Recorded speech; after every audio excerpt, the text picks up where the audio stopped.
Good morning. Welcome to Thoughts Can Change Your Life. I'm Reverend Lee Wallach. I'm the senior and founding minister of the Agape Center for Spiritual Living. In case you don't know, agape means unconditional love in Greek. And that's what we teach at Agape, how to better love. First, how to better love ourselves so that we can better love others. And the word that we commonly use that is synonymous with love is the word accept. And you see how that's so much easier? When we accept ourselves, we are loving ourselves. If we don't accept ourselves, then we're not in love. And so that fits right in with my topic for today, and that is until we release the past is our prison. Did you get that? The past is our prison. What we have to do is we have to honor the past, see the benefits of the past, and let the past go. Don't let the past define you.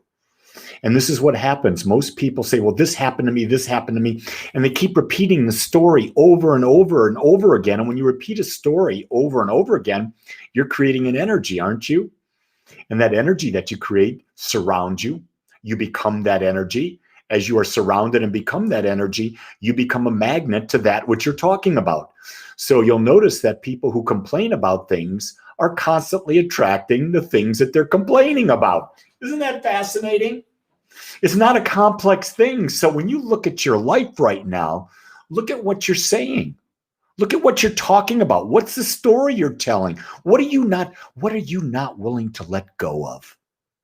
That's a really good question.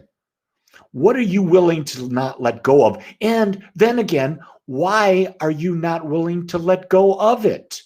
What is it about the story that you're holding on to? What is it about the story that's feeding you?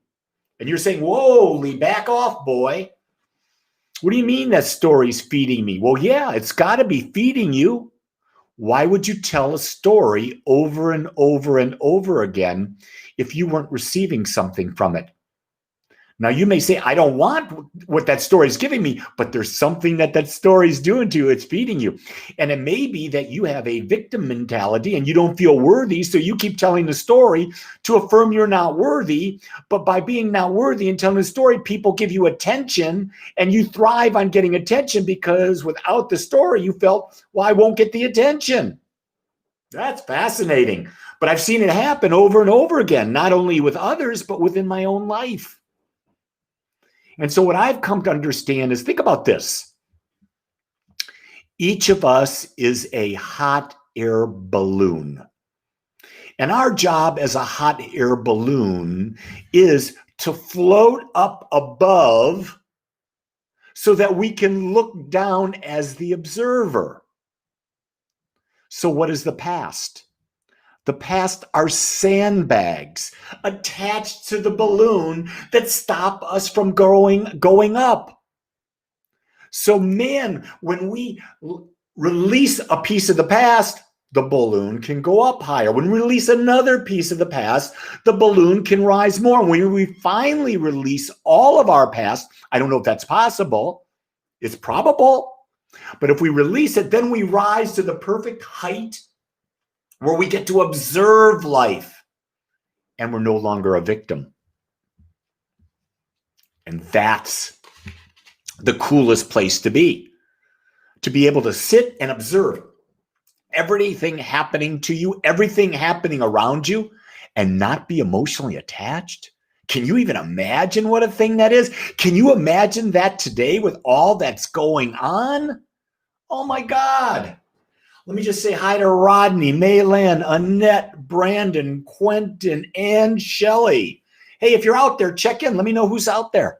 If you got questions, let me know. This is your time. I'm just talking to get you going. I'm just bringing out ideas for you to think about. I'm not trying to convince you. I want you to understand that. No one can convince you of anything. You know how I know that? Because no one can convince me. And I know that we're equal. And here's what I do know is, with more questions I ask, oh my God, it just is so good. Well, thank you, Rodney. I appreciate that. And John, good to see you from North Carolina. You know what I love is that I was reading a consultant in churches today. And I don't buy into the church concept. You can probably tell that by the way I speak. I believe in a community. But this consultant was saying, it's never going back. It's never going back to Sundays. And what I've come to understand is that spirituality is an everyday thing. Hi, Kim in Waco.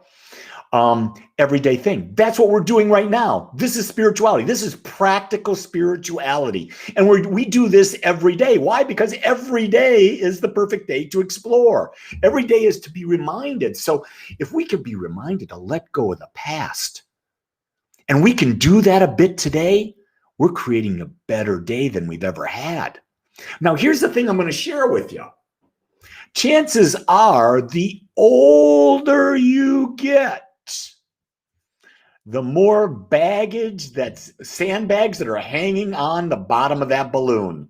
Do you get that? I got Wendy in the city out there. She's from DC.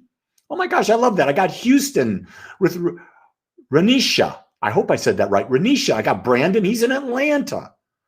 Hey, all you people out there in different parts, do you know that I'm starting an Agape gathering on Wednesdays? I got the East and Central time zones, except Texas at 6:30 on Wednesday, starting January 6th.